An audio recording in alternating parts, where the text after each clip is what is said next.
At wala po tayong sinisisi dito, no? Wala po tayong excuse sa ating pagkatalo. At hindi ko rin po sasabihin na na lesson learned, no? Dahil hindi naman maganda na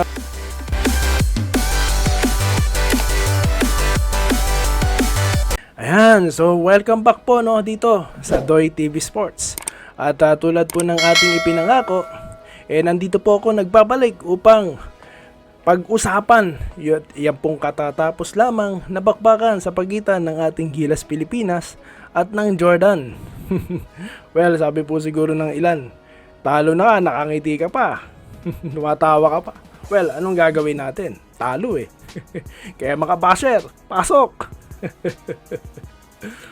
Yung mga naghahabang na matalo ang Gilas, ito na po ang inyong moment. Anyway, sabi ko nga po kanina sa ating commenter, we talk about technicalities later. So ngayon na po 'yun. So bago po 'yan, allow me to thank you guys sa ating mga bagong subscribers, no. Alam ko po nagbabalik kayo para po pag-usapan ng mga bagay tungkol po sa Gilas at iba pa po nating basketball or boxing contents. At sa mga bago po nating viewers, at sa mga nagla-like at subscribe at gayon din po sa mga nagko-comment. Dahil po sa inyo, patuloy po tayo nakikipagsabayan sa mga malalaking channels. Biruin nyo, despite na tayo po maliit na channel, tayo po kahit pa paano napapansin ng mga bago po nating viewers. At maraming salamat po sa inyong panonood. Okay, ito na po ang ating pag-uusapan. Bali mabilisan lang po to na pag-aanalisa or reaction sa nangyari po na ating unang pagkatalo sa kamay po ng isa rin pong walang talo, Kaya sila po ang nananatiling walang talo. Ayan. So 3-0 na po sila, At na-sweep nila ang kanilang mga kahanay at isa na nga po tayo sa na-sweep. Isa na po tayo sa tinalo, At sa ating pagkatalo sa score na 87-62, tayo po'y natambakan ng 25 points. Tayo po'y nakatikim ng tambak sa Jordan. Ayan. So ang ating po mga napansin diyan, tatlo lang po, para mabilis lang po. Number 1, naglaro po tayo ng 2 number 5. Ibig sabihin dalawa po ang sentro natin. Ano po ang nangyari nung dalawa po? Bumagal po tayo. So yan po ay napansin din ng ating commentators na yung pinasok po si Ange Kwame at ito po si Junmar Pajardo nung nagsabay po sila 2-6-11 on the floor. Maganda po sana yun para masabayan natin ang mga laki nila. Yun nga lang, bumagal po tayo. Alam ko naman po ang intention doon ni Coach Tim Cone na talagang i-orchestrate natin ang triangle offense sa ilalim, makakuha tayo ng malaking points dahil kaya naman nilang i-dominate yun. Yun nga lang, hindi po pumapasok ang kanilang tira. So hindi po naging effective. Kaya po nangyari, nagkaroon po ng pagkakataon ng ating kalaban upang makagawa po ng run kasi nga po naging malamya tayo. Tapos ang napansin ko rin po, yun na po ang number 2 natin, naging malamya tayo. Napapansin ko po na na yung movement po, halimbawa, yung play is kumbaga nadedepensahan na tayo. Yung immediate po sanang receiver wala. Tapos parang parang naka-post na lang sa kanilang mga posisyon yung ibang players. So, yun nga, naging malamya po tayo. Kaya nga po sinasabi ng commentators, kailangan natin ng energy, Kasi nga po parang naka-stuck na po tayo. At nakikita nyo naman po ang laro ng Jordan. Tulad po ng ating sinasabi, paulit-ulit po tayo, ang magiging role po neto ni Hollis Jefferson, Nakita niyo naman po kung paano niya dinomina ang laro, sa pamamagitan ng kanyang leadership. Katulad po ng ating sinabi, siya po talaga ay maghahanap ng kanyang mga teammates at nangyari po 'yan. At isa po sa ating minarkahan ay si Bazay, na nakailang 3-point po, At hindi lang siya, dahil lahat po sila halos is ready to mira, mapasentro man yan, mapa-forward or guard man yan, talaga po ready silang tumira. Kumbaga nakaprogram na. Yan po ang kagandahan ng sistemang gamit nila, At number 3, yung hesitation po, Ang pansin ko dito,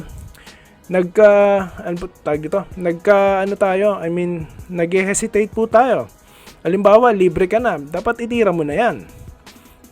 Kasi ang tendency, pagka hindi mo tinira, ano po, mauubusan tayo, no, ng oras, no, or shot clock violation. So nangyari po yan.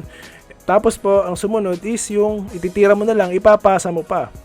Okay lang sana kung part of the play, kaso hindi rin ready yung receiver. Kaya, it results into turnover, ano po. At yan po, makailang beses na nangyari, no. Kumbaga, ano pa rin po, napansin ko kanina, parang more on American type of basketball pa rin, ano po. Low post, napakarami po nating low post na ginawa. Alam ko naman po ang intentions doon. Kaso po, talagang, hindi lang pumapasok yung mga tira natin, no. Yun lang ang napansin natin, si Calvin Oftana, hindi po naging effective yung shooting niya, ano po. Pero okay lang naman po yun, no. At speaking of no hesitation, dapat po kahit nagmintis tayo, sige pa rin po tayo ng tira, no. Katulad po ng ginagawa ng kalaban. Ganun din po sila, biruin nyo yung first quarter, di ba? Talagang parang nakita nyo, relax lang sila kahit na nagbimintis, kahit hindi sila nakaka-score. Tayo nga una nakascore, di ba? Si Brownlee, 5 points kaagad. Pero sila relax. Bakit? Yung sistema po talaga nila ang maganda, no? Talagang nakaka-create po sila. At si Hollis Jefferson, tulad po ng ating sinasabi, i-score siya sa oras na kailangan, no. Hindi siya lagi ang option.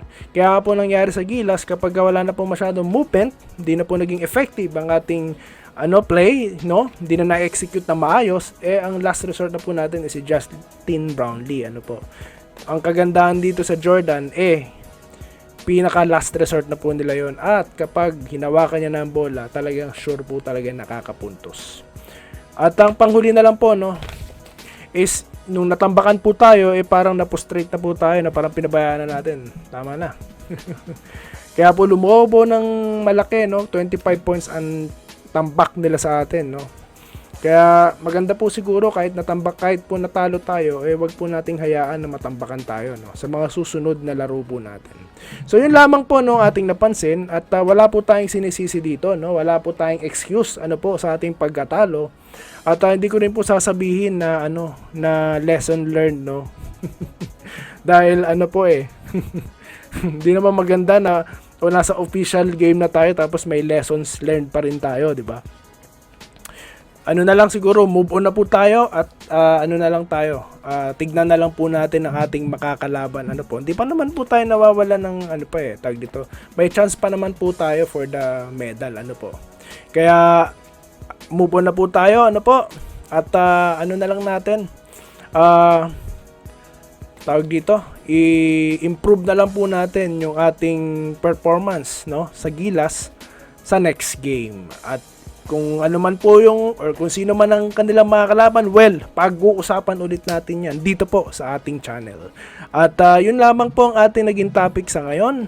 At sa aking sa ating pong commenter, yung nyo po, ang comment nyo po, pag-uusapan po natin sa separate content. Yan po, kasi po mahaba na po tayo. Gagawan po natin yan ng special appreciation ko po, no, sa mga ganyang klase ng komento, dahil po talagang yan ang inaanap po namin, yung mga ganyang komento, no. At para po magkaroon tayo ng magandang conversation, At yan po sa mga susunod na video content. At yun lamang po, at muli, maraming salamat sa inyong pagtutok at magkita-kita tayong muli sa mga susunod na video content dito lamang po sa Doy TV Sports. Maraming salamat po. Salamat po sa panonood. Subscribe na para sa mga susunod na basketball at boxing videos.